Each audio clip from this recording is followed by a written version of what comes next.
Bem-vindos ao programa Saber Direito. Eu sou o Francisco José Garcia Figueiredo, professor de Direito do Trabalho e Direito Processual do Trabalho.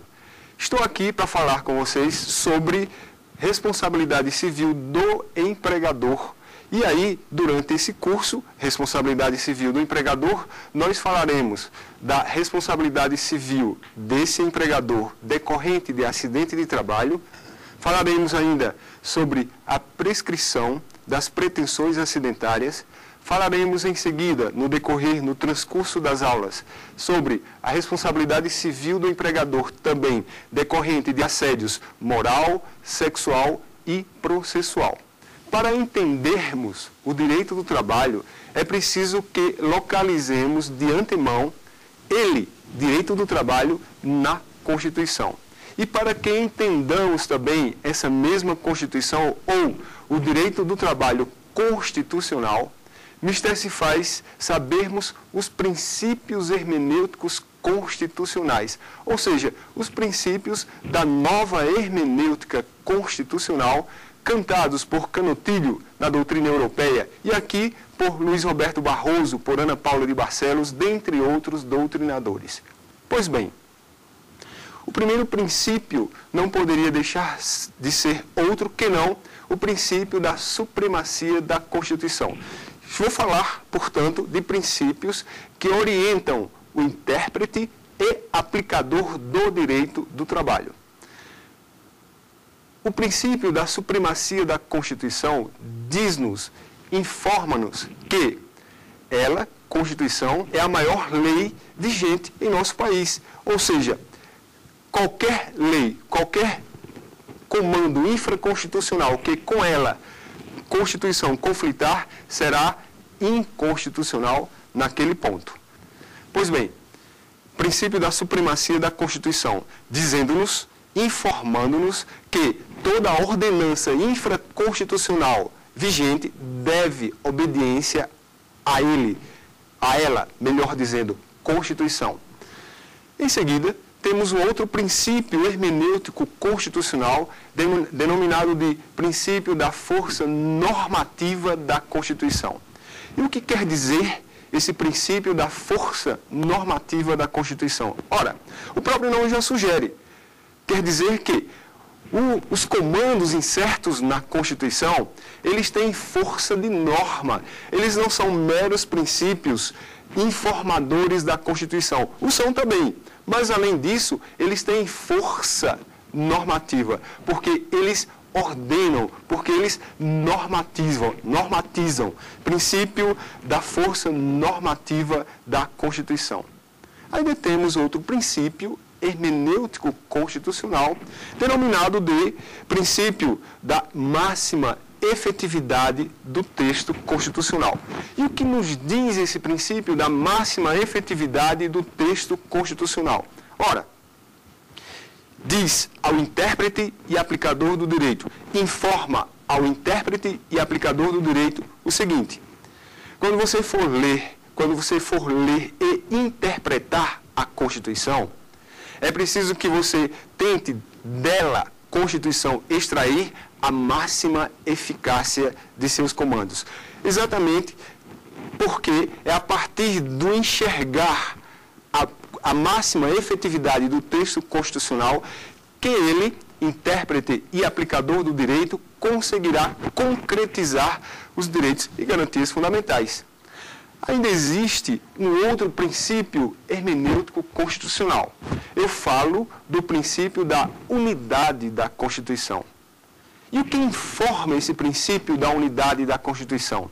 Esse princípio hermenêutico constitucional. Ora, como o próprio nome já sugere, que ela, Constituição, é una, é indivisível. Ou seja, dentro dela, Constituição, não encontraremos preceitos díspares, preceitos antagônicos.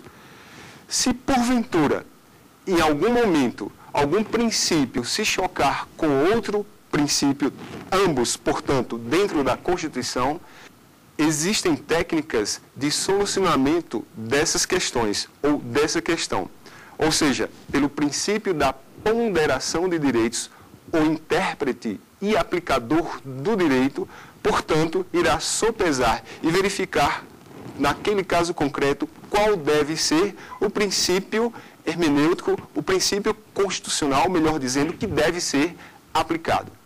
Lógico que, quando vocês forem ler as doutrinas, as mais variadas doutrinas, irão encontrar mais e mais princípios hermenêuticos constitucionais. Eu trouxe aqui apenas aqueles ditos também por essa mesma doutrina como sendo principais. Não podemos nos esquecer, nesse rol, também do princípio da razoabilidade e da proporcionalidade, informando, portanto, ao intérprete e aplicador do direito que ele deve aplicar as normas constitucionais de modo razoável e proporcional, de acordo, portanto, como sugere o próprio nome, o próprio título desse princípio hermenêutico constitucional. Pois bem, levantados ou enumerados os princípios hermenêuticos constitucionais, podemos partir agora para localizarmos o direito do trabalho na Constituição. E aí, falaremos de cláusulas, na verdade, implícitas contratuais. São cláusulas que estão dentro do contrato de trabalho de modo implícito. Não há necessidade de que o empregador e o empregado escrevam tal cláusula. E eu falo, nesse momento, de alguns momentos, de alguns dispositivos constitucionais que estarão, repita-se, incertos em cada um dos contratos individuais de trabalho. Pois bem, lá em 5 de outubro de 1988, o nosso legislador constituinte originário fez nascer o novo Estado brasileiro durante aquela reunião assemblear constituinte. Por isso o nome Constituição. Por quê? Porque foi por intermédio dela, Constituição, que se fez constituir, que se fez nascer o novo Estado brasileiro, denominado de República Federativa do Brasil. E o artigo inaugural do texto constitucional, eu falo, portanto, do artigo 1º, começa bem assim. A República Federativa do Brasil, formada pela união indissolúvel dos estados e municípios e do Distrito Federal, constitui-se em Estado democrático de direito e tem como fundamentos a soberania, a cidadania, a dignidade da pessoa humana, os valores sociais do trabalho e da livre iniciativa e o pluralismo político. Pois bem, logo no artigo inaugural de nossa Constituição, o Constituinte resolveu nominar o novo Estado brasileiro, denominando-o de República Federativa do Brasil. Em seguida, traçou o Pacto Federativo, firmando que ali estava sendo iniciada, estava sendo instituída uma federação e ela era indissolúvel. E os entes federados eram a União, os estados, o Distrito Federal e os municípios. Em seguida, o nosso legislador constituinte originário pensou, ora, se nós estamos aqui, nós estamos para quê? Sob que fundamento, melhor dizendo, sob que fundamento nós estamos constituindo um novo Estado, se já existe um?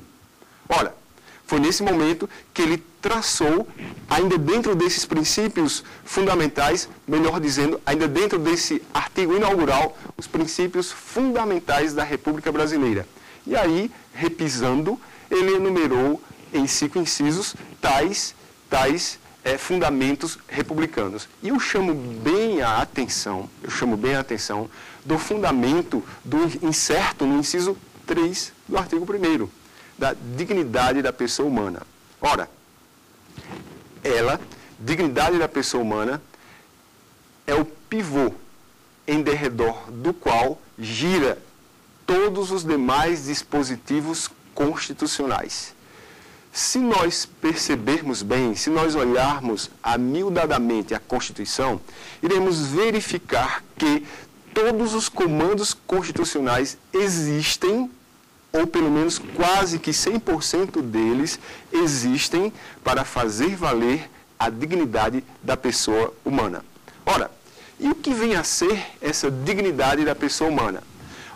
Essa dignidade da pessoa humana, na verdade, é a possibilidade de se ter uma vida digna, ofertada, portanto, garantida sob um fundamento republicano, é a possibilidade de se ter uma vida digna e para se ter uma vida digna, para que essa vida digna fosse, portanto, assegurada, o nosso legislador constituinte originário pensou: o que nós devemos deixar aqui neste texto, neste documento tão importante que faz constituir agora um novo Estado para que ela, dignidade da pessoa humana, valha.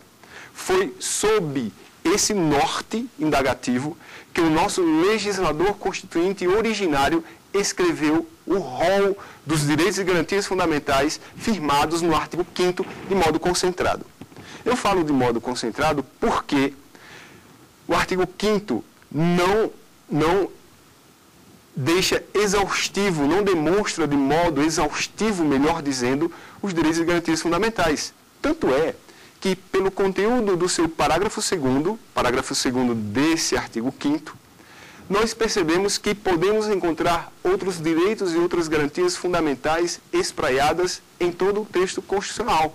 E não só nele, texto constitucional, como também em tratados e convenções internacionais ou quaisquer outros instrumentos normativos. Importa-nos agora, dentro desta aula, tratarmos qual é ou da responsabilidade civil do empregador decorrente de acidente de trabalho. Sendo que as doenças ocupacionais, como vimos, as doenças ocupacionais, isto é, profissionais ou do trabalho, na forma do artigo 20 da Lei 8.213 de 1991, são tidas para aquela lei como hipóteses de acidente de trabalho, e como vimos que todos têm direito, todos os trabalhadores, a massa indefinida de trabalhadores, indeterminável de trabalhadores, têm direito ao meio ambiente ecologicamente equilibrado, inclusive incluindo nesse meio ambiente o meio ambiente do trabalho, a outra conclusão não podemos chegar que não a seguinte: se a responsabilidade civil decorrente do desequilíbrio ambiental é objetiva, por certo que a responsabilidade civil decorrente de desequilíbrio ambiental do meio ambiente do trabalho não pode ser outra que não também a objetiva, isto é, independentemente de culpa do empregador, do causador do dano. E por certo que as doenças ocupacionais revelam sim desequilíbrio ambiental. Imaginem só o safrista, exemplo de uma doença do trabalho, o safrista trabalhando no campo, no meio daquelas máquinas de onde delas saem aqueles ruídos altíssimos, e aquele ruído ou aqueles ruídos desenvolvem nele, trabalhador, a surdez. Quer desequilíbrio ambiental maior trabalhista do que esse? Inexiste. Pois bem, nesse caso, doenças ocupacionais reveladoras de desequilíbrio ambiental geram responsabilidade civil objetiva do empregador.